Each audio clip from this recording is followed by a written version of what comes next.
Hace 8 días vimos la primera carta a los tesalonicenses, ya que estamos con nuestra serie de las cartas paulinas o cartas que el apóstol Pablo escribió para algunas iglesias que él levantó, pero no solamente para ellos, sino también para nosotros. Nosotros también, que somos parte del cuerpo de Cristo, lo mismo que le dijo el apóstol Pablo a los Gálatas, a Corintios, a los de Tesalónica y a muchas iglesias más, lo mismo podemos agarrar para nosotros mismos como Sinaí.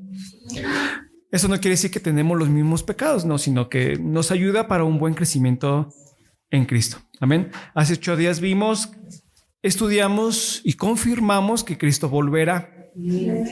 Es algo que es muy verdad, es algo que es muy cierto. Hoy vamos a ver la segunda carta a los tesalonicenses. Amén. Y vamos por partes, el tiempo fluye. Le pido 2 cosas. La primera, que ponga en silencio su celular si usted vino a la casa de Dios. Por consiguiente, la gente sabe que usted está en la iglesia. El banco, pues ya otro día que le marque. Las tarjetas de crédito pueden esperar. Y 2, vamos a poner atención. Si usted trae un cuaderno, yo le felicito.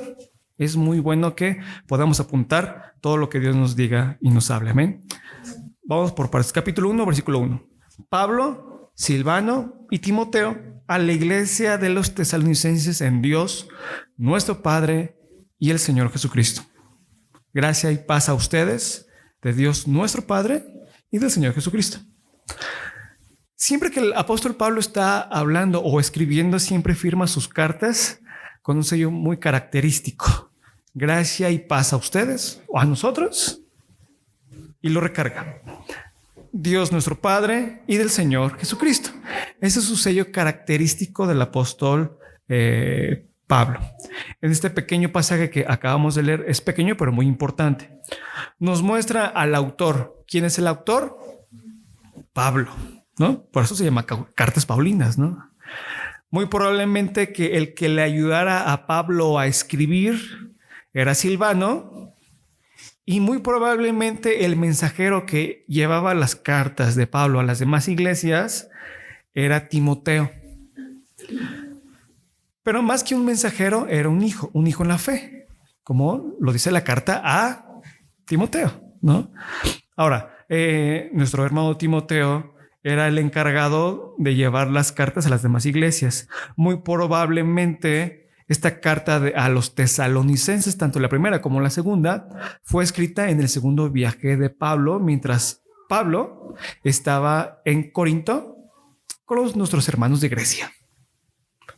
Si usted tiene la oportunidad de ir a Europa y a Grecia, por eso no va, porque no tiene fe. Puede hacer un tour del apóstol Pablo. Venden tours para que pueda visitar las iglesias, por decir, o las ruinas de las iglesias que Pablo levantó. Bueno, usted tenga fe de que sí puede ir, ¿verdad?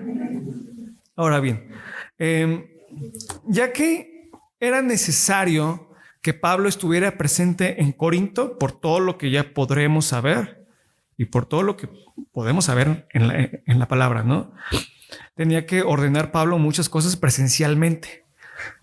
No sé si le ha pasado, pero a veces es más fácil arreglar problemas físicamente que mandar a un mensajero.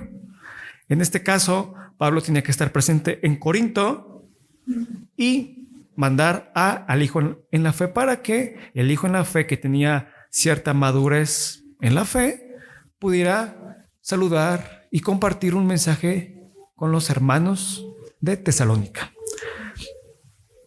El mensaje para los hermanos de Tesalónica es de ánimo. Cristo viene pronto, como lo vimos en la primera carta. En esta segunda carta es ánimo. Sigue esperando a Jesús, pero vive la vida cristiana. Y ahorita lo vamos a ver. Por lo que en el primer capítulo, versículo 3, escribe: debemos siempre dar gracias a Dios por ustedes, por vosotros, hermanos, como es digno, por cuanto su fe va creciendo y el amor de todos y cada uno de ustedes abunda para con los demás, tanto que nosotros mismos nos gloriamos de ustedes en las iglesias de Dios. por su paciencia y fe en todas sus persecuciones y tribulaciones que soportan. Pablo está diciendo, ¿saben qué? Doy gracias a Dios por ustedes, porque su fe va creciendo, son una iglesia bonita. Bueno, a comparación de Corinto, pues ustedes son una iglesia muy bonita, ¿no? Es una maravilla escuchar a pastores que se expresan bien de los miembros de la iglesia. Es muy bueno escuchar a varios pastores, a líderes que se expresan muy bien de los miembros de aquella iglesia. Es que las mujeres se apoyan, tienen la cocina limpia, los varones hacen carne asada y nos invitan a todos, los jóvenes conviven y muchas más cosas, ¿no? Es mejor escuchar eso a escuchar puro reclamo, ¿no? O a que el pastor se quede callado. Oiga, pastor, ¿y cómo es su iglesia? Hoy ni el grillo cantó, hoy ni el grillo está y se queda todo en silencio. Es bueno que los pastores y nuestros líderes se expresen bien de nosotros. Y aquí entran varias preguntas como miembros de iglesia. ¿Qué tan buena oveja soy? ¿No? ¿Qué tan buena persona soy como miembro de una iglesia? ¿O qué tan buena iglesia somos, no? Pero, como dicen por ahí, vamos a continuar. Pablo decía en el versículo 3, los presumo a donde quiera que voy, por su paciencia, su fe en todas las pruebas que enfrentan en la vida. En otras palabras, son una iglesia que no se queja, aunque sufren persecución, tribulación y pruebas, no se la pasan quejando, sino que su fe se mantiene firme. Y eso es increíble. Ahora, por su paciencia, y vamos por partes. ¿Cuántos de los que estamos aquí somos pacientes o podemos decir que somos pacientes? Igual, muy pocos, ¿no? Ahora bien, tenemos un mal concepto nosotros como mexicanos de ser pacientes. Este concepto de ser paciente en este versículo de Tesalónica no es como ir al doctor o ir al dentista, que tenemos que esperar. Qué terrible es que nos sintamos mal y el doctor tenga delante de nosotros a 5 o 6 personas. Es horrible que nosotros tengamos calentura y hay que esperar todavía, ¿no? O ir al dentista o a hacer algún trámite y ver revistas viejas del siglo pasado. Cuando Chabelo todavía escribía, o sea, ya ni Chabelo está ahí, todavía leemos lo que puso. Es muy desesperante, ¿no? Pero hay que ser pacientes. En otras palabras, no hagas nada, pero espérate. Ahora, ¿cómo lo podemos aplicar nosotros como el ejército de Dios? Vamos a decirlo así. En un ejército, supongamos que están los soldados rodeados del enemigo, del narco, de lo que usted quiera. Dicen, saben que ya van los refuerzos, pero espérense. No creo que los soldados se pongan a ver una revista vieja, a sacar el celular, vamos a tomarnos una selfie aquí todos los soldados. No, están al pendiente porque en cualquier momento les puede caer una bomba, balas o algo. En otras palabras, su vida está en peligro. Por consiguiente, espera, pero está alerta. Ahora, en este pasaje, esperar está alerta,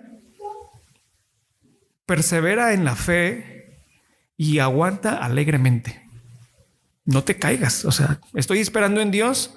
Yo sé en quién he creído y Dios me contestará conforme a su tiempo. Ahora, de los problemas que podamos tener, de las pruebas, Señor, yo espero en ti. No sé cómo me vas a responder esta oración que tengo, pero yo espero en ti. Tú eres Dios. Ahora bien, nuestra fe debe ser probada. Cada uno de nosotros enfrentamos problemas, circunstancias, muchas cosas en la vida, porque tal pareciera que cuando yo no era cristiano me iba mejor que ahora que busco a Dios.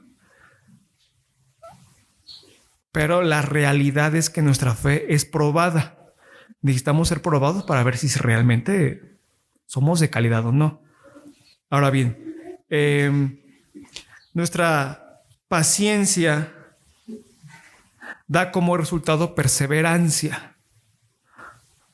O sea, ¿qué estamos esperando? En Dios. Eso nos va a llevar perseverancia porque estamos esperando en Dios, esperando porque yo confío en Dios, yo sé que Dios me va a responder, yo sé que mi Redentor vive y del polvo me levantará. Ahora bien, todo eso está muy bien y está perfectísimo, pero mi fe más persecución, más tribulación, más perseverancia, todo eso da como resultado crecimiento. No por nada el apóstol Pedro escribió que nuestra fe debe ser probada como oro, una fe probada con fuego. No es que sea una fe de plástico, porque ¿qué le pasa al plástico cuando le ponemos fuego? Se derrite. ¿Qué pasa cuando a la madera le ponemos fuego? Se quema y se hace ceniza. ¿Qué pasa cuando nos venden un anillo de oro diciendo que es oro y lo ponemos al fuego y huele como a plástico quemado corriente? Pues que no era oro. Nuestra fe debe ser probada para ver si somos cristianos de caridad o si somos cristianos de plástico o si nuestra fe es artificial. Ahora, algo muy increíble, el fuego purifica. Otro día hablaremos de los diferentes tipos de fuego, pero el fuego a grandes rasgos sirve para purificar. La tribulación no produce fe, pero purifica la fe que todos tenemos. Para los hijos de Dios, las tribulaciones son para probar la fe. No es para que estemos quejándonos todo el día. Señor, ¿por qué no tengo dinero? Señor, ¿por qué me ocurre esto? Señor, ¿por qué le dieron el ascenso al que llega tarde y yo que llego temprano no me dan ni un vale de despensa, ¿no? O sea, tenemos que ser pacientes en Dios, orar por nuestros trabajos, orar prácticamente por todo. No sé cómo sea su vida, pero yo le invito a que antes de que salga de su casa, ore a Dios. Al entrar a su trabajo, ore a Dios. En la escuela, cuando no le entienda a cosas de lo que usted quiera, ore a Dios. Cuando usted vaya a ver a los suegros, ore a Dios. Hay que orar por todo, hermano, que Dios nos ayude. Muchas personas creen que todo lo que les pasa en la vida es porque Dios los abandonó. Es que ahora que soy cristiano me pasan cosas, o es que desde que busco a Dios me pasa cada cosa, nada más falta que el perro venga y me muerda, y lo muerde un perro, ¿no? Y el perro se muere de rabia por una infección en la boca, ¿no? Ay, Dios mío. Bueno, no es que realmente nos pasen cosas malas, sino que nuestra fe está siendo purificada, está siendo probada por Dios. Dios manda las pruebas para ver qué tanta de calidad de fe tenemos. Y a nadie nos gusta pasar por pruebas en la fe. Bueno, uno que otro masoquista, pues sí, ¿no? O sea, pero a la gran parte de los cristianos normales no nos gusta ser probados por fuego. En una ocasión, en una iglesia dijeron: hermanos, ¿cuántos quieren que Dios se exalte en sus vidas? Y todos dijeron amén. Ah, pues esté listo porque Dios le va a mandar un cáncer, le va a mandar una enfermedad. Y ya no les gustó la idea. Bueno, eso es algo muy extremo, pero Dios puede probar nuestra fe. Dios puede probar nuestra confianza en Él cuando no hay dinero. Dios puede probar nuestra salud con Él cuando nos enfermamos y ningún medicamento nos hace. Dios prueba nuestra fe cuando nos duele la muela a las 3 de la mañana o cuando se nos sube la presión o el azúcar y muchísimas más cosas, pero debemos ser probados en la fe. Abro un paréntesis, cheque bien su salud, hermano, por favor. No todo es de fe o de oración. Tome sus pastillas correctamente, por favor. Vaya al doctor y cerramos ese paréntesis. Ahora, versículo 5 del primer capítulo de Tesalonicenses. Dice: esto es demostración del justo juicio de Dios para que seamos tenidos por dignos del reino de Dios, por el cual asimismo padecen. Muchas gracias. Qué interesante que hace 8 días vimos que Cristo viene por nosotros. Nos vamos con Cristo. Bueno, uno que otro. Nos vamos con Cristo. Pero aquí está diciendo del justo juicio de Dios. ¿De qué me estás hablando? ¿No? O sea, ¿qué tiene que ver que nos vamos con Cristo y que viene el justo juicio de Dios, pero que es a la misma iglesia? Pues lo vamos a ver. O sea, si los de Tesalónica están haciendo bien las cosas, que Pablo está orgulloso de la buena manera, bueno, está contento con ellos, ¿Dios los está castigando por ser buenos cristianos en la fe? Bueno, no, una cosa es el castigo y otra cosa es el justo juicio de Dios. Son dos cosas muy distintas y aquí vamos a apuntar, ¿no? El pasaje está escribiendo o está describiendo del justo juicio de Dios.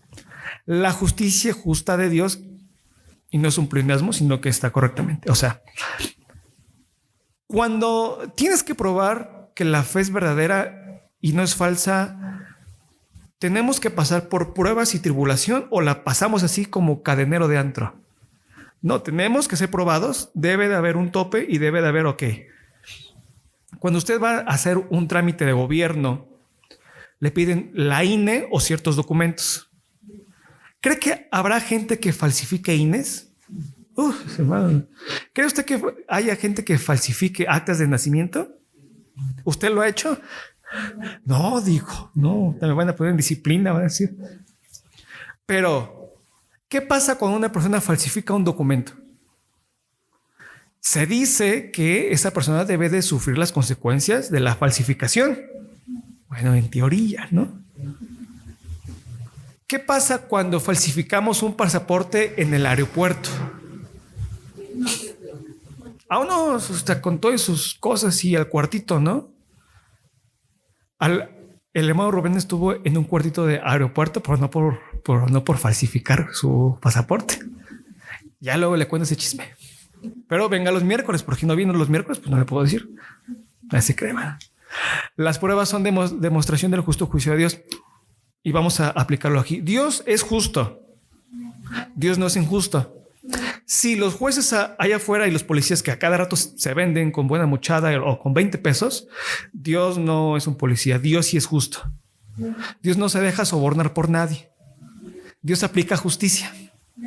Cuando usted ora a Dios por justicia contra un enemigo, Dios le va a aplicar la justicia para usted y para su enemigo. ¿Cómo es eso? ¿Cómo está viviendo usted en la fe? Si usted está robando en su trabajo y pide justicia para su enemigo, Dios corrige a las dos partes.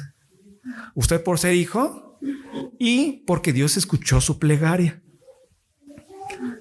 Entonces, si usted va a pedir, Señor, haz justicia en el problema que estoy enfrentando, o haz justicia porque mi enemigo se está manifestando, o lo que usted quiera, primero examínese bien con Dios, póngase a cuentas con Dios y ya luego le pide justicia de Dios.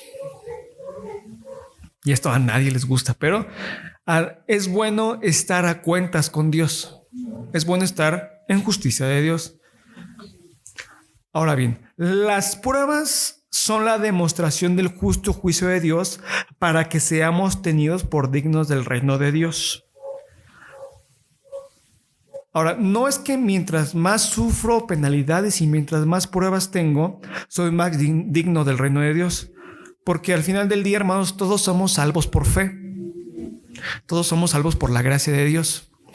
Todos somos salvos porque Dios ha tenido misericordia de nosotros, nos ha sacado del mugrero, nos ha dado una nueva vida y vida en abundancia. Eso es maravilloso, eso es increíble.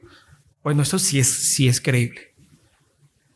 Ahora, si estamos pasando por tribulaciones y mientras más me acerco de Dios, ¿y qué quiere decir eso? ¿O por qué sufro tanto ahora que soy cristiano? ¿O por qué más me congrego los domingos y los miércoles y los martes? Más me pasan cosas. Es que mi fe está siendo probada. ¿Por qué cuando intento hacer una relación o realizar alguna relación con alguna pareja, por qué no funciona el noviazgo que estoy emprendiendo? A lo mejor Dios no quiere que te cases con esa persona, ¿no? O que tengas algún vínculo. No se puede cruzar las tinieblas con la luz. No hay un vínculo, hermanos. ¿Qué pasa? Porque quiero hacer tal trabajo, pero no se me da, Señor. He invertido tanto y tú no has querido. Dios no ha querido por algo. Dios sabe más allá que lo que nosotros no podamos entender muchas veces. Ahora, ¿qué pasa si nuestra fe está siendo probada? Hay que continuar perseverando en Dios. ¿Qué pasa con las personas que buscaron a Dios y se fueron? Ahorita vamos a ver esa parte. Ahora bien, si en alguna persona o en algún cristiano o algún miembro de iglesia se congrega, no pasa nada ora y no tiene luchas ni pruebas y nunca ha experimentado algo en su fe, es que muy probablemente es que su fe sea sintética, sea falsa, sea una fe engañadora. Por eso, alégrese cuando usted tenga pruebas. Hechos 14:22 dice que es necesario que a través de muchas tribulaciones entremos en el reino de Dios. Pero ya explicamos que no es por obras que alguien es salvo, sino que es por la fe en Cristo. Así que si usted está pasando por tribulaciones, es que su fe está madurando en Dios. Y es hermoso ver cómo cristianos están madurando en Dios y no se quedan como niños toda su vida cristiana. Nuestro deseo de todos los que nos paramos aquí es que usted y todos nosotros aquí en Sinaí podamos ser cristianos maduros en la fe. Jóvenes, adultos, abuelos firmes en la fe, que puedan dar consejos a sus nietos, a los hijos, tomar buenas decisiones y muchísimas más cosas. Pero, ¿qué pasa con los que me atribulan a mí? O sea, ¿qué pasa? O sea, yo sí sufro como cristiano y lo entiendo, pero ¿qué pasa con los que me están atribulando y los que me están haciendo algún mal? Pues el versículo 6 nos da la respuesta. Porque es justo delante de Dios pagar con tribulación a los que los atribulan. Otra vez, porque es justo delante de Dios pagar con tribulación a los que los atribulan. Dios va a juzgar, Él va a pagar a los que los están atribulando, a todos los que pasamos por alguna tribulación. Dios paga y paga muy bien. Dios realiza un justo juicio, los traerá a cuentas y los pagará y los hará pagar hasta el último centavo. Todo pecado debe ser saldado delante de Dios. Todas las cosas. Eso es en cuanto a ellos. Dios les va a dar su merecido, digámoslo así, pero ¿qué pasa con los creyentes? El versículo 7 nos ayuda con eso. Y a ustedes que son atribulados, daros reposo con nosotros cuando se manifiesta el Señor Jesús desde el cielo con los ángeles de su poder. ¿Por qué Dios, vamos a ponerlo de alguna manera, por qué Dios mandó a su Hijo Jesús por morir por cada uno de los que hemos creído? Porque era necesario que alguien pagara y llevara todo el peso del aire y del justo juicio de Dios. Y se lo cambio para que lo podamos entender. Si usted y yo estamos en Cristo, Cristo ya llevó el justo juicio de Dios y la ira en la cruz. Y ahora nosotros ya tenemos vida eterna. Si tenemos vida eterna, ya no nos va a caer la ira de Dios ni el justo juicio. O sea, en pocas palabras, Dios ya no está con nosotros, en contra de nosotros. Ahora nosotros estamos del lado de Dios. Lo cambiamos. ¿Qué pasa con los que no son cristianos? ¿Qué pasa con los que son enemigos en la fe? ¿Qué pasa con las personas que no son salvas? Ellos son enemigos de Dios. Están del lado contrario, digámoslo así. Y tarde o temprano, no sabemos cuándo, pero Dios nos va a mandar traer a cuentas ante Él. Unos vamos a estar con Cristo y otros van a estar en condenación por siempre. Y eso es apúntalo por ahí. Si yo estoy en Cristo, ya estoy salvo y tengo vida eterna. Punto. Guión. El enemigo se va a ir con todos los enemigos y todos los que no han creído en Dios. Punto. Ya, así de fácil, pero así de poderoso. Cristo Jesús se encargó de nuestros pecados en la cruz. Porque por consiguiente, si usted y yo somos hijos e hijas de Dios, Él nos dará el reposo eterno cuando se manifieste el Señor Jesús en los cielos, en los ángeles con su poder. Eso es si Cristo viene antes de que nosotros nos muramos, pero si nos morimos podemos ir con Cristo para gozar con Él por toda la eternidad. ¿Cuántos ya se quieren morir? Nadie, mano. Pero bueno, si por X o Y razón, si usted está firme en la fe y se muere por algo, X o Y cosa, se le atoró una lenteja, usted se va a ver al cielo. Pero si no, pues arrepientes, hermano. Hoy puede ser el día de salvación. Y todo está fabuloso, hermano. Creemos que Cristo va a venir. Creemos que Cristo volverá. Creemos que Cristo escucha nuestras oraciones. Creemos que Cristo escucha nuestras plegarias. Él es el padre de huérfanos, el sustento de viudas. Él ayuda a las abuelitas que viven solas, a los niños de la calle y muchísimas más cosas. Y Cristo viene. Pero todo eso no va a pasar, o más bien Cristo no va a venir sin que antes pasen cosas muy interesantes. Y vamos al capítulo 2. Capítulo 2 de la segunda carta a los Tesalonicenses, que es una carta paulina porque el apóstol Pablo la escribió. Pero dice: con respecto a la venida del Señor Jesucristo y nuestra reunión con Él, les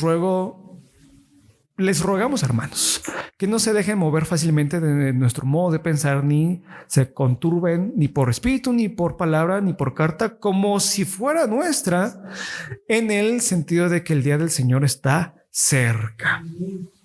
Todos damos gracias a Dios por ello. Resulta y acontece, resulta y resalta que había una carta, que a alguien se le ocurrió hacer una carta para decir que era del apóstol Pablo, que dijo Pablo, que dijo yo, que dije que yo te dijera, que tú me dijiste. Y por consiguiente se pasaban la voz. Y cuando se reunían decían: oye, es que Pablo dijo que tú me dijiste, que yo le dije, pero que Pablo escribió la carta cuando venía de camino porque vino Timoteo. Pero resulta que Pablo no escribió tal cosa.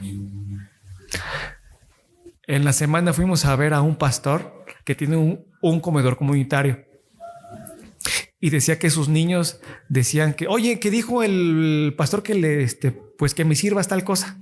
Oye, pues que dijo el pastor que nos sirvan ahí de comer. Oye, que dijo el pastor que me sirvan pastel de chocolate. Y ya cuando van con el pastor: oiga, pastor, que usted dijo. Yo nunca dije nada. Bueno, pero son niños, ¿no? De comedor comunitario. Y que Dios lo bendiga mucho el hermano, ¿no? Pero pasaba casi lo mismo aquí, que Pablo dijo que tú me dijiste porque Timoteo cuando vino, que yo le dije que tú me dijiste. O sea, eran puras, como si fuera carta falsa, hermano, como si hubiera sido escrita por Pablo, como si hubiera dicho por él, como si fuera nuestra, pero todos estaban hablando de que el día del Señor estaba cerca. O sea, sí, Cristo viene y sí lo estamos esperando con gozo y alegría. ¿Cuántos quisieran que fuera ahorita? Que mañana a las 7 de la mañana que usted esté en el metro, a ver cómo le va. Esa es una gran prueba, hermano, para todos los que toman el metro. Pero bueno, y dentro de todas estas cartas y luego de todas estas dichos que tú me dijiste y los dimis y diretes, decían que Cristo ya vino y que se quedaron y que por consiguiente viene la gran tribulación y todos nos vamos a quedar y ya nos fregamos. Por eso Pablo está escribiendo: ¿saben qué? No le hagan caso. Yo soy el mismo que está escribiendo aquí. Porque, hermanos, es de terror quedarse. Si Cristo viene, los que se van a quedar, hermano, ahí no aplica que Dios les ayude, porque ni Dios les va a ayudar. Usted puede ver más lo del día del Señor en nuestro canal de YouTube. Hay una prédica que se llama Sol de Justicia, y ahí se expone el tema de que Dios es el Dios de justicia y todo lo del día del Señor y todo lo que ya sabemos, ¿no?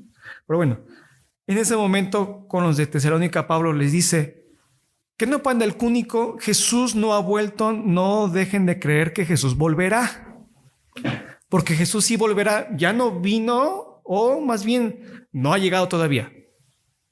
Calma, ¿no? Jesús va a venir pronto por su iglesia.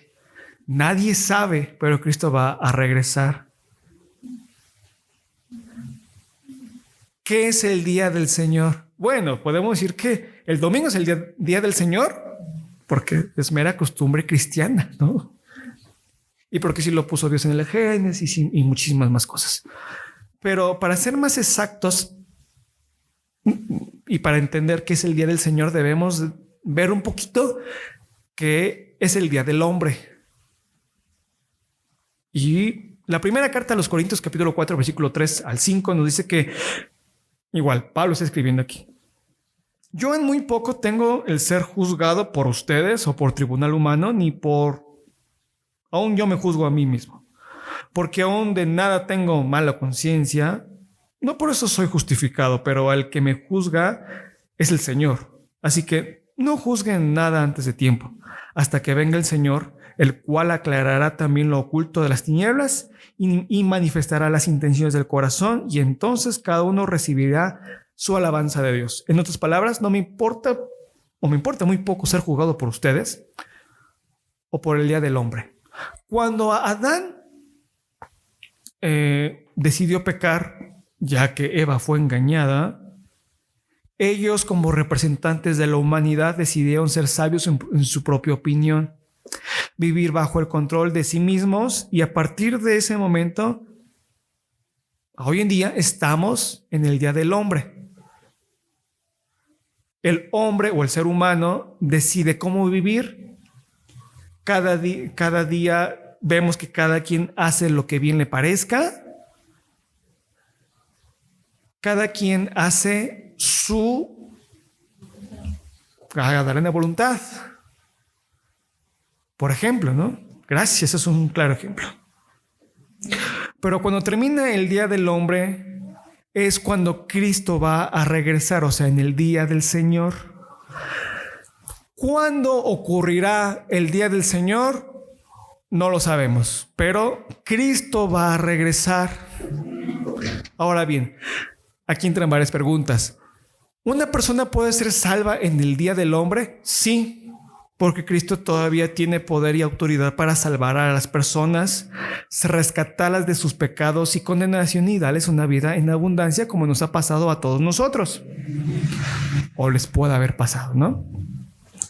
Ahora, me encantaría exponer más el tema del Día del Señor, pero por cuestiones de tiempo no lo podemos hacer. Pero la carta a los Filipenses en el capítulo 1, versículo 6 nos ayuda un poco con eso. Filipenses 1:6. El que comenzó en nosotros la buena obra la perfeccionará hasta el día de Jesucristo. Pablo escribió: el día del Señor está cerca, o sea, todavía no ha llegado, pero está cerca. Ahora vamos a poner un poco más de atención en la segunda carta a los Tesalonicenses, capítulo 2, versículo 3. Y dice: nadie los engañe en ninguna manera, porque no vendrá, ¿quién no vendrá? Cristo no vendrá sin que antes venga un gran avivamiento mundial en toda la tierra.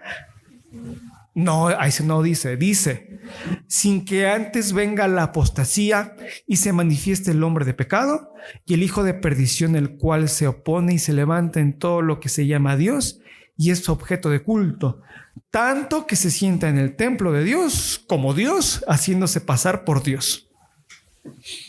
¿Qué es la apostasía?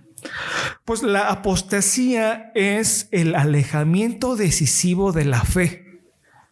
¿Qué pasa con aquellos cristianos que dijeron: saben qué, yo ya no soy cristiano, renuncio a ser cristiano y prefiero vivir la vida loca como Ricky Martin?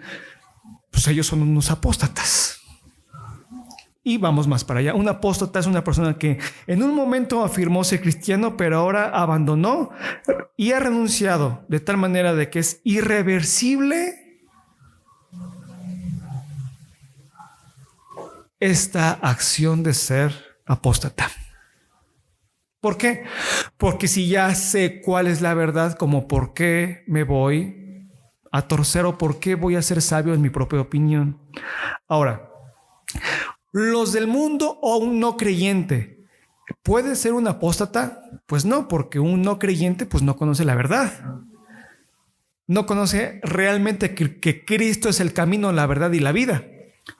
Los cristianos sí sabemos. Los que nos congregamos en una iglesia, los que somos hijos e hijas de Dios, sabemos que Jesús es el camino, la verdad y es el único que nos puede llevar para con el Padre. Los del mundo les cuesta trabajo o no se comprende esa parte.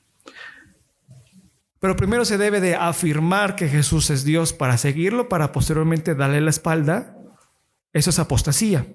Ahora, ¿quién puede ser un apóstata? Cualquier persona o cualquier cristiano que se rebele. Que se revele al pastor, no necesariamente, sino que se revele a Cristo Jesús, que se revele a Dios. Vamos a ver algunos ejemplos de apostasía, ya que hay muchísimos, hermano. Pero vamos a ver los más básicos. ¿Qué tal apóstol tiene más poder que Dios? Que el profeta me dijo que le ordenara a los ángeles porque estamos en otra dimensión profética. Que por la espada del apóstol Sergio el bailador él es libre, ¿no? Que el predicador dijo que entre más ofrenda y más diezmos voy a abonar para mi casa del cielo como si fuera Infonavit, ¿no? Es que aquella iglesia está cayendo oro del cielo. Es negar que Jesús es Dios y que el apóstol de Guatemala tal es Dios, o que el Espíritu Santo no es Dios, sino que es una fuerza, o que la Biblia está equivocada, tiene muchos errores y no se debe de creer lo que está en ella, etcétera, etcétera, etcétera. Hoy en día estamos plagados de mucha apostasía. Por consiguiente, debemos estar alertas, hermanos. Filtrar todo por la palabra de Dios. No creerle a cualquiera persona que diga que Él es Dios, porque realmente solamente hay un Dios verdadero, que es el Dios de la Biblia. Muchos creyentes están cayendo en apostasía por seguir y creer en el neopentecostalismo. Y cuando menos se den cuenta, estarán creyendo más en los hombres que en Dios. Y qué terrible es ver a un cristiano que comenzó bien, fiel cristiano, de sana doctrina, y ahora lo vemos en marchas en el Zócalo con una espada gritando tontería y media. ¿Cree usted que podamos tener como iglesia en unos cuantos meses más, tener un congreso o algo que nos hablen sobre las falsas doctrinas y del neopentecostalismo? ¿Cree usted que sería buena idea? Bueno, pues hay que checarlo, ¿no?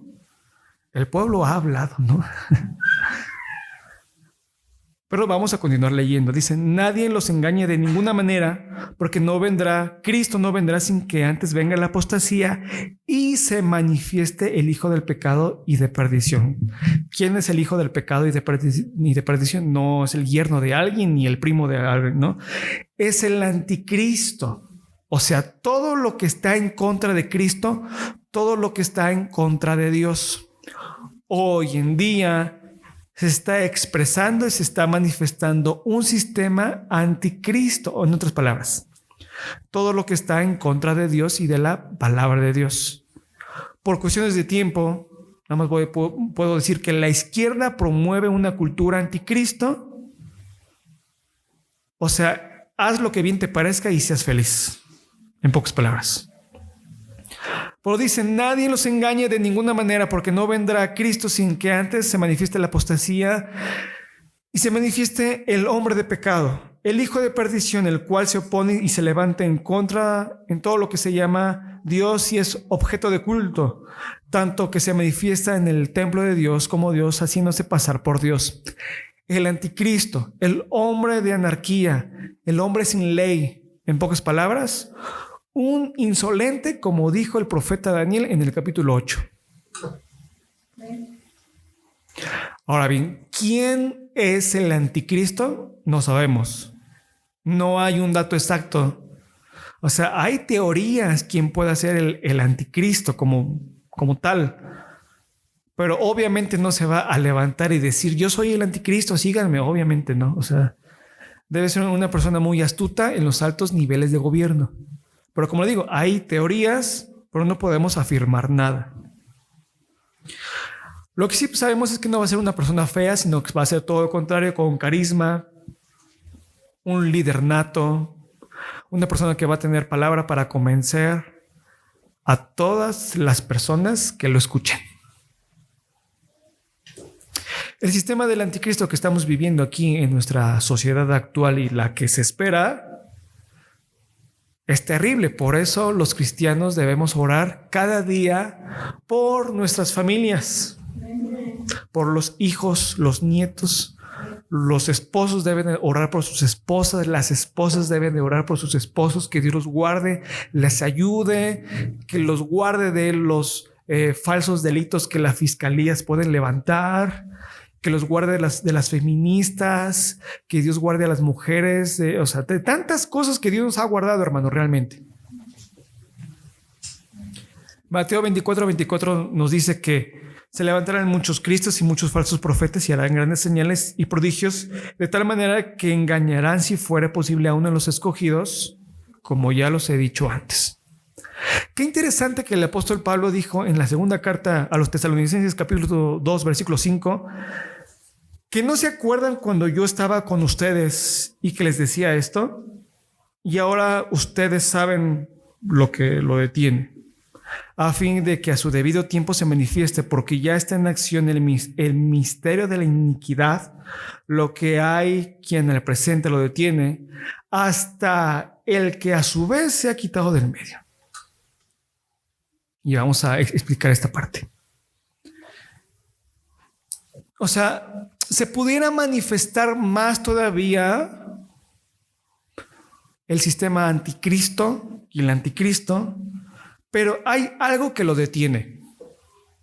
Hay algo que detiene, que no permite que se manifieste el hijo de perdición o el anticristo como tal. Y ahorita vamos a ver esa parte. Pero en nuestro caso como iglesia, los creyentes y nosotros como iglesia debemos estar con temor, miedo y afligidos de lo que pase en el mundo. Es que los libros de texto, hermano, hablan cada cosa de los niños. Es que le dijeron a mi hijo, hije, es que hay que hacer y deshacer, y yo le voy a decir, o sea, pues puras obras, hermano, y nada de fe. Si un niño orara antes de entrar a su escuela, ¿cree que cambiaría la vida de ese niño? ¿Cree usted que se espantaría ese niño al ver cosas en su libro de texto? Si los padres de familia están firmes en la fe, ¿cree usted que se van a afligir y van a sacar todo? Es que en los libros de texto están diciendo tal cosa. No, hermanos. Y aquí entra una pregunta para todos los padres de familia. ¿Cuántos libros cristianos usted le ha leído a sus hijos? Ay, ni sabía que había libros cristianos. Sí, hermanos. ¿Cuántos libros cristianos le lee usted a sus hijos antes de dormir? Es que mi hijo sueña feo, pues quítele el celular, quítele la tablet, ¿no? Ya.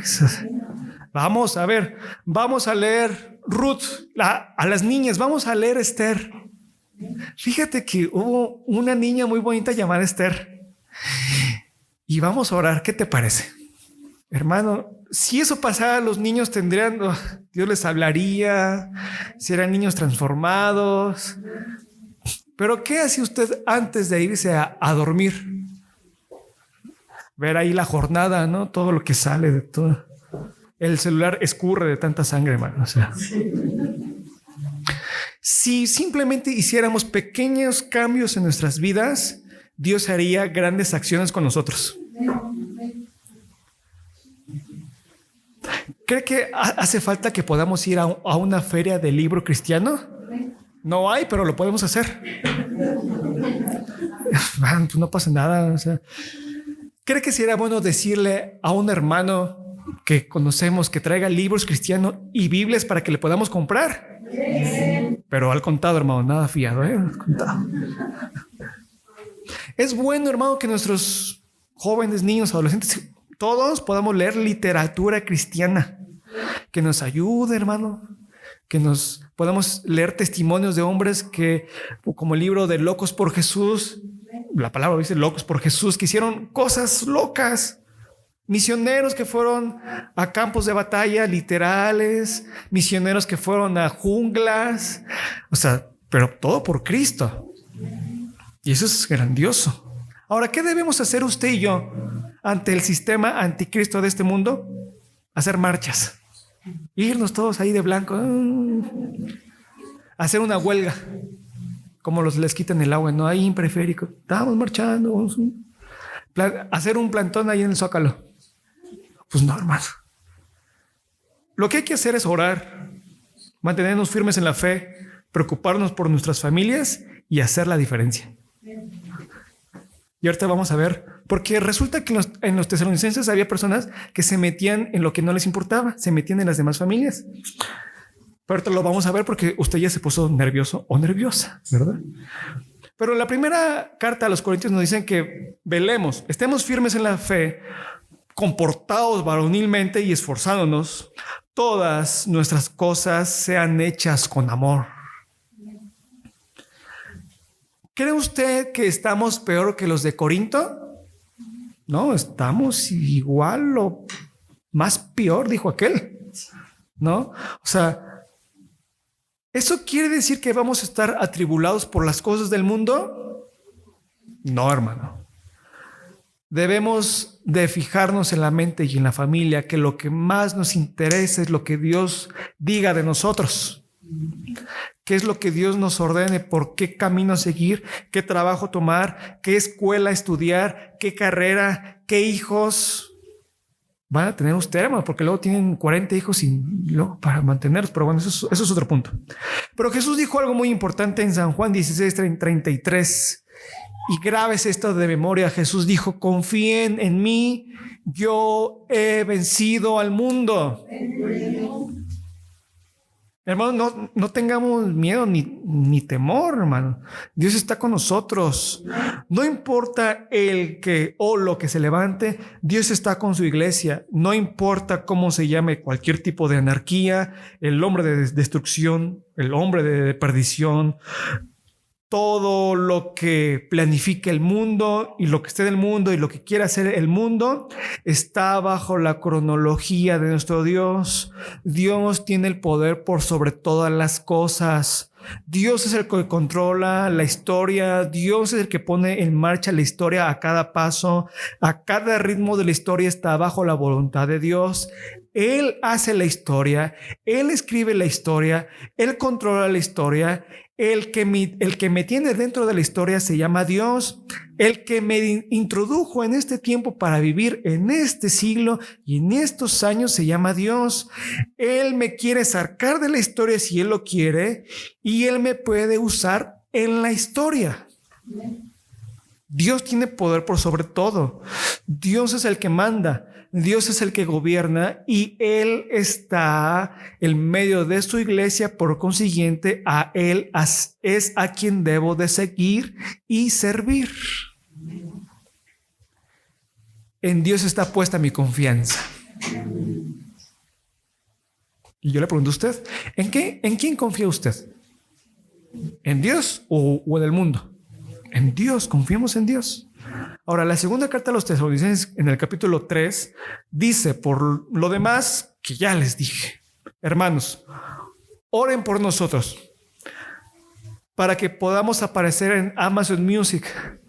No, dice, para que la palabra del Señor corra y sea glorificada, así como lo fue entre ustedes, para que seamos librados de los hombres perversos y malos, porque no es de todos la fe. En otras palabras, Pablo está pidiendo oración por ellos. Pablo está pidiendo por él mismo, por Pablo, Silvano y Timoteo, para que Dios los guarde, ya que ellos eran los que hablaban las cartas, las escribían, las repartían en las demás iglesias y que puedan ser librados de hombres perversos. Cuán importante es que los miembros de la iglesia oremos por nuestros pastores. Cuán importante es que podamos orar por aquellos hombres que anuncian la palabra de Dios. La palabra dice que cuán hermosos son los pies de los que anuncian la paz.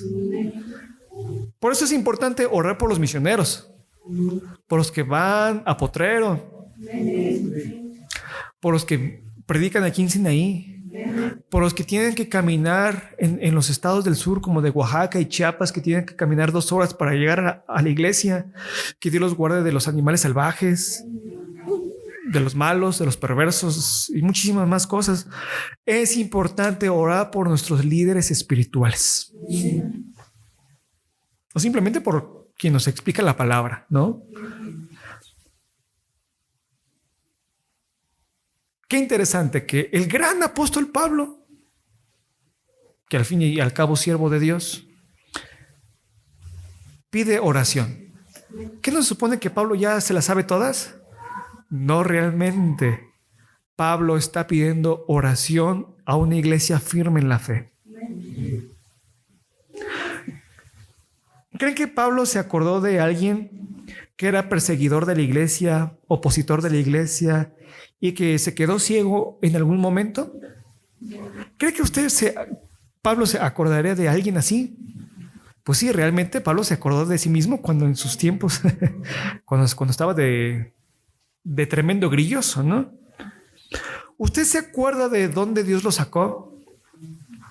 ¿Usted ora por las personas que están todavía de donde Dios lo sacó usted? Es interesante, pero muchos predicadores que fueron drogadictos oran por las personas que están en las drogas todavía. Muchos predicadores que estaban en el alcoholismo oran por las personas que están en el alcoholismo. Muchos predicadores que eran chismosas oran porque las mujeres ya no sean chismosas. No sé por qué le da risa, pero es cierto, hermano. Ahora, déjeme decirle algo importante. Ahorita, domingo, es que yo me quedé en la fiesta. Domingo del año 2025. Ahorita hay un predicador que está en el alcohol, pero alguien le hablará del Señor y será un gran predicador. Ahorita hay una niña con anorexia que alguien le hablará del Señor y será una gran evangelista. Ahorita hay alguien viviendo bajo un puente, Dios le hablará y esa persona va a ser un gran misionero. Qué hermoso, ¿no? Ese es nuestro Dios. ¿De dónde lo sacó usted, Dios? O sea, ¿de dónde Dios lo ha rescatado? Acuérdese de las personas que estaban con usted cuando usted estaba de fiesta. Que Dios los salve. Cuando usted iba al jaripeo, al rodeo Texcoco, a los festivales, todo lo que usted quiera, ore por sus compadres, por sus comadres. Invítelos a la iglesia, que puedan ser salvos. Que Dios tenga misericordia de ellos como los tuvo con usted. Usted no es mejor ni peor que ellos. Todos necesitamos de Dios. Ahora bien, todo esto es importante orar que Dios nos guarde de los hombres malvados, de los que nos persiguen, que Dios los aleje o que Dios los salve. Pablo está pidiendo oración por ellos para que pasen dos cosas, o que Dios los salve o que Dios los aleje de todo esto. Pero fiel es el Señor que los afirmará y los guardará del mal.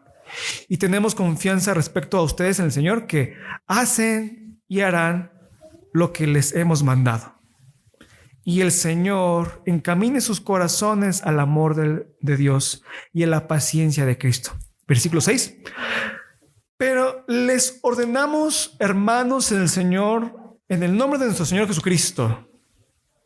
Y eso es importante. No le está diciendo, ¿saben qué? Les pido de favor o de consejo o qué les parece. Hágame un favorcito, ¿no? Pues no, está diciendo, les ordenamos, hermanos, en el nombre de nuestro Señor Jesucristo. O sea, no por amor ni por nosotros, sino por Cristo. O sea, es algo muy importante y muy serio. Y hay que tomarlo mucho en cuenta. Que se aparten de todo hermano que ande desordenadamente y no según la enseñanza que recibiste de nosotros. Espera un momento, Pablo. O sea, ¿qué me estás diciendo? O sea, ¿qué estás hablando? O sea, venimos de que Cristo viene por su iglesia. Estamos diciendo que hay que tener cuidado con los apóstatas y los falsos maestros. Y ahora me estás diciendo que haga a un lado a hermanos en la fe. Realmente sí. Pero aquí vamos a poner atención. Pablo no está diciendo que no hagamos caso y nos alejemos de los del mundo o de los que no son cristianos o creyentes. Está diciendo que nos apartemos de todo hermano que ande desordenadamente. Porque ustedes mismos saben de qué manera debéis imitarnos, pues nosotros no anduvimos desordenadamente entre ustedes, ni comimos de balde del pan de nadie, sino que trabajamos con afán y fatiga de día y de noche para no ser gravosos a ninguno de ustedes, no porque no tuviéramos derecho, sino por daros nosotros mismos un ejemplo del cual deben de imitar. Porque también cuando estábamos nosotros les ordenamos esto: si alguno no quiere trabajar, que tampoco coma. Y la gente dice, qué fuerte, ¿no? Bueno, obviamente, hermano, si usted tiene hijos chiquitos, pues hay que darle de comer, o sea, no los mande a trabajar, ¿no? O sea, si usted tiene hijos de 12, 11, 9 para abajo, obviamente, pues hay que darle de comer, hermano. Que hay niños de 10 años que comen como si tuvieran 30, pues es diferente, ¿no? Que hay que poner el cuchillo sobre su garganta, como dice la palabra. Pero si ya están en cierta edad, pues ahorita vamos a ver qué dice la palabra. La palabra tiene para todos, hermano.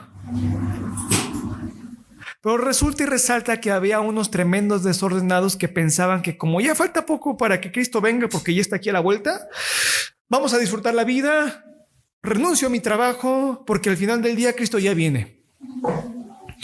Pero Pablo dice, nosotros andamos trabajando, predicando y visitando a las iglesias. O sea, nosotros estamos trabajando.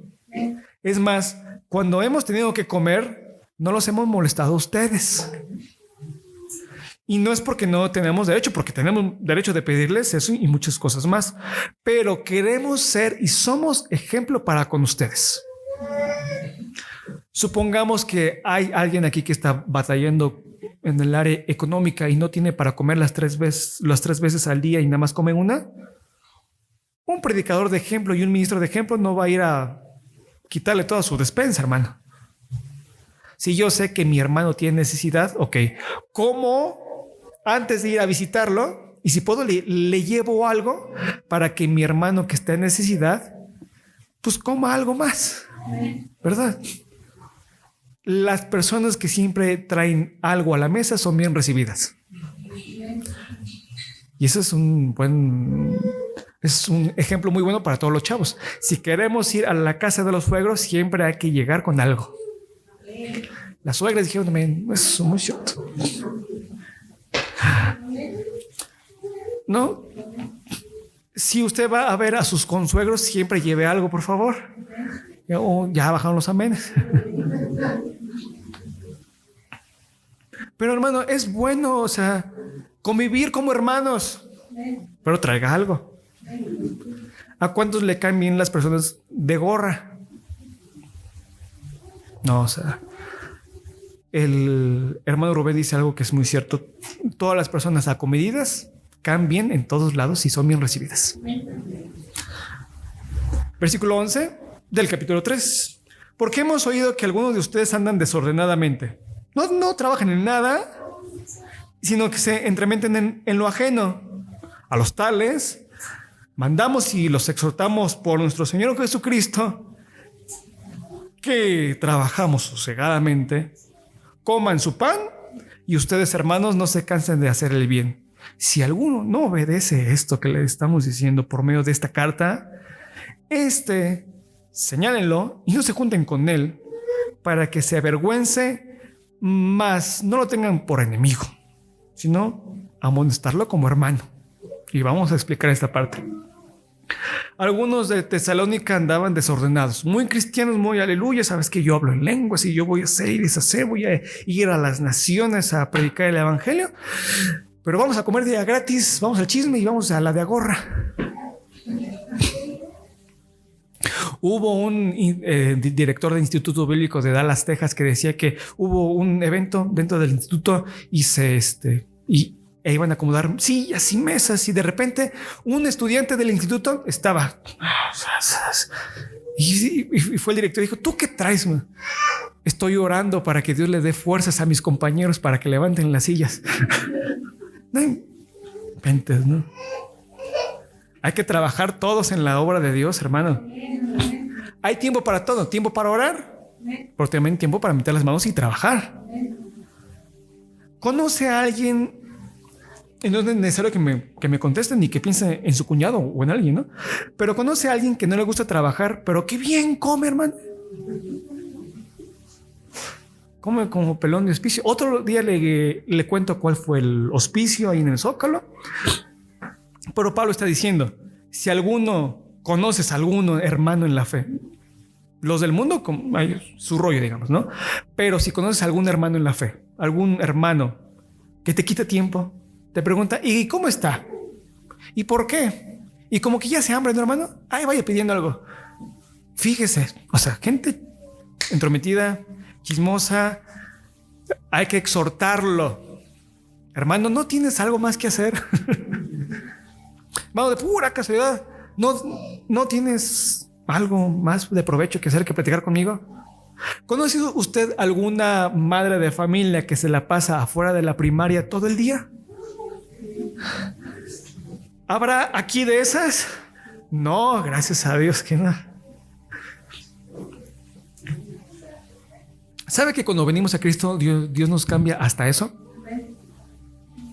Ya no se queda ahí en la primaria. Véngase los martes de aquí con las mujeres, hermanos. Es un tiempo tan maravilloso que las mujeres pasan, hermanas, ¿verdad?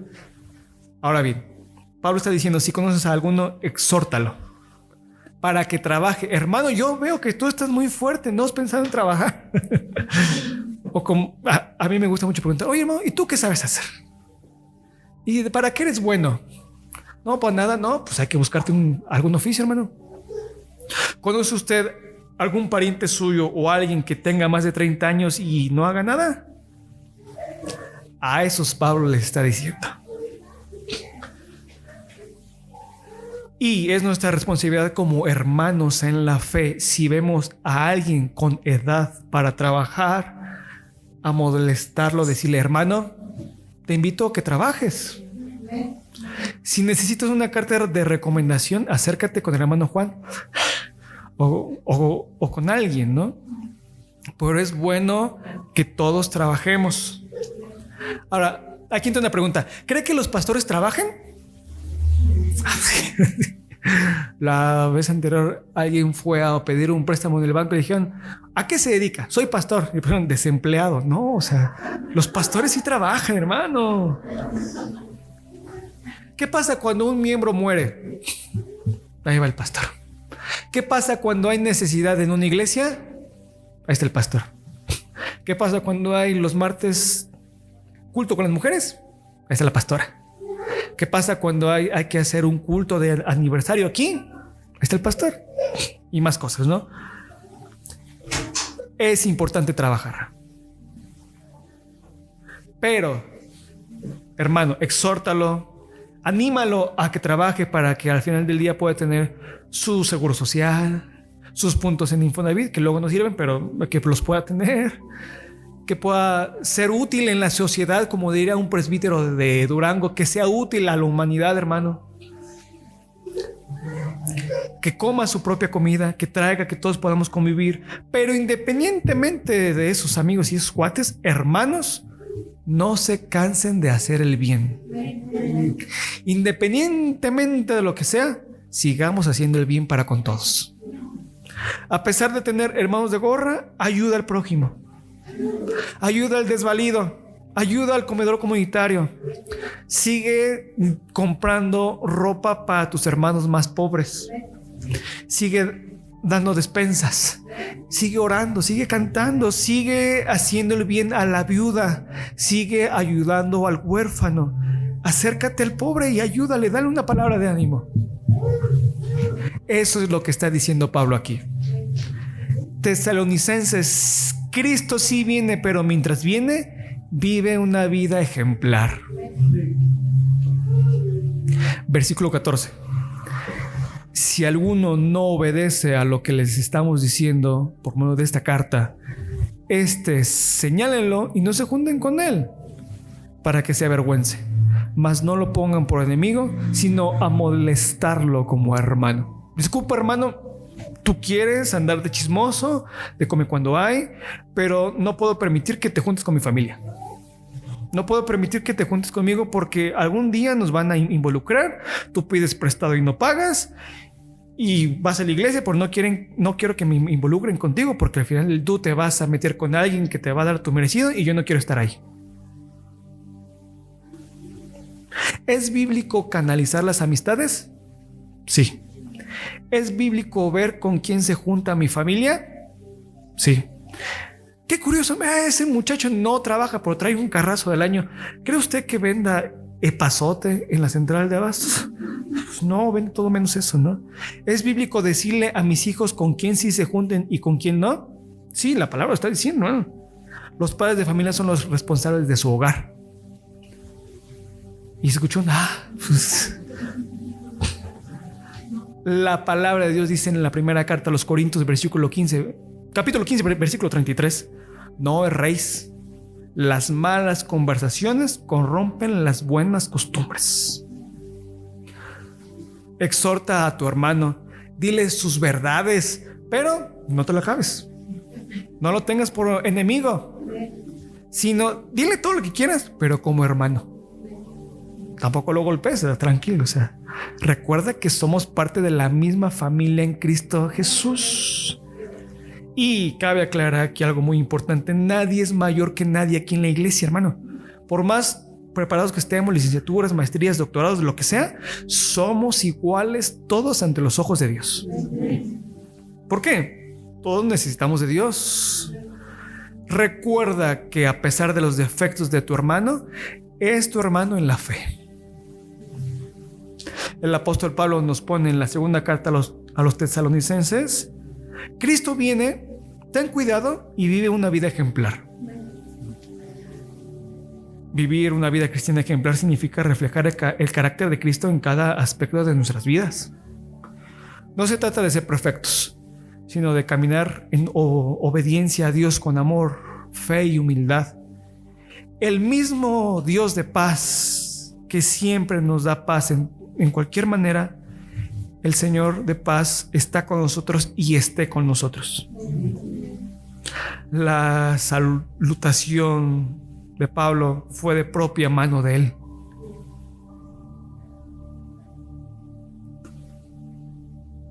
Vamos a segunda carta a los tesalonicenses, capítulo 3, en la salutación final. El mismo Señor de paz os dé siempre paz en toda manera. El Señor sea con ustedes, sea conmigo, sea con todos nosotros. Lo que le estoy escribiendo es de mi propia mano, de Pablo, y lo recalca ahí, que es el signo de toda carta mía. Así escribo. La gracia de nuestro Señor Jesucristo sea con todos ustedes. Amén. Qué increíble, hermano. La segunda carta a los tesalonicenses deja muchas enseñanzas clave de cómo vivir nuestras vidas esperando la segunda venida o esperando a que Cristo venga por nosotros. Y aquí entran varias preguntas. ¿Estoy firme en la fe o me dejo mover por cualquier viento de doctrina? ¿Estoy firme en mi fe o me estoy dejando llevar por el miedo y la confusión o por las falsas enseñanzas? ¿Estoy viviendo con diligencia o me muevo ocioso y descuido mis responsabilidades? ¿Estoy trabajando o me estoy metiendo en lo que no me importa? ¿Mi vida refleja la esperanza del regreso de Cristo o estoy distraído con las cosas del mundo? La vida cristiana no es una serie de reglas o de rituales, sino que es un caminar diario con Dios, llena de propósito y esperanza. Uno de los mayores llamados que tenemos es vivir con la expectativa de que Cristo va a regresar por nosotros. Esperar a Cristo no es un escape, sino un compromiso. A veces los cristianos podemos caer en la trampa de pensar que, como Cristo ya viene pronto, no tiene sentido esforzarse en esta vida. Pero la Biblia nos enseña todo lo contrario. No nos cansemos pues de hacer el bien, porque a su tiempo segaremos si no desmayamos, como lo puso el escritor a los Gálatas en el capítulo 6, versículo 9. Esperar a Cristo significa vivir cada día con compasión y responsabilidad, sabiendo de que todo lo que hacemos tiene un propósito eterno. Un corazón preparado, no distraído. Jesús nos advirtió que muchos estarán distraídos con los placeres del mundo cuando Él regrese, pero velad pues, porque no sabéis el día ni la hora cuando ha de venir nuestro Señor Jesucristo. La pregunta es, ¿estamos listos o estamos ocupados con las preocupaciones de esta vida que hemos olvidado lo más importante? Vivir con la expectativa de su venida, ya que eso nos ayuda a priorizar lo eterno sobre lo temporal. Saber que Cristo volverá nos motiva a vivir en santidad y a compartir su amor con otros. El que tiene esta esperanza en Él se purifica a sí mismo, y así como Él es puro, como lo puso el apóstol Juan en su primera carta en el capítulo 3, versículo 3. Si supiéramos que Jesús viene mañana, ¿cambiaría algo nuestra forma de vivir hoy? ¿Amaríamos más? ¿Perdonaríamos más rápido? ¿Compartiríamos más el evangelio o nos encerraríamos en nuestras cuatro paredes? Cristo viene pronto. No sabemos el día ni la hora, pero lo que sí sabemos es que Dios nos llama a vivir con fe, diligencia y santidad. No es tiempo de temer, sino de confiar. No es tiempo de dormir espiritualmente, sino de despertar y vivir con propósito. Cada día de nuestra vida sea una preparación para el glorioso día en que veremos a nuestro Señor Jesucristo cara a cara. Vivamos con fe, trabajemos con diligencia y esperemos con esperanza, porque Cristo viene pronto por nosotros.